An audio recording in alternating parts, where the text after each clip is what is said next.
pre, tulungan natin to. Uy, iho, nasaktan ka ba? Ako, nasaktan. Oo, iho. Tangina, hindi ah. Ha? Anong hindi? Ang sarap nga eh.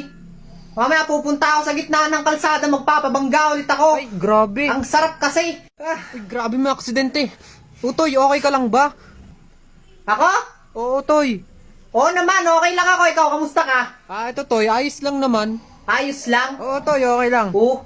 Talaga? Toy, ano bang nangyari? Kanina sumalpok sa akin yung sasakyan. Binangga ko. Astig kasi ako eh. Ay, grabe, astig. Lodi ka pala, no? Oo. Kita mo yung isa kong paa. Nasa kabilang kanto na. Okay lang ako. Teka, Toy, tatawag ba tayong ambulansya? Tanga, wag ka nang tumawag ng ambulansya. Bakit naman? Okay lang ako. Hihintayin ko lang may mag-abot sa akin nung isa kong paa. Tapos magko-commute talaga ako papuntang ospital. Aba, hindi. Tatawag tayong ambulansya, Toy, ha? Wait lang, tatawag Hindi. tayo. Nakakahiya eh.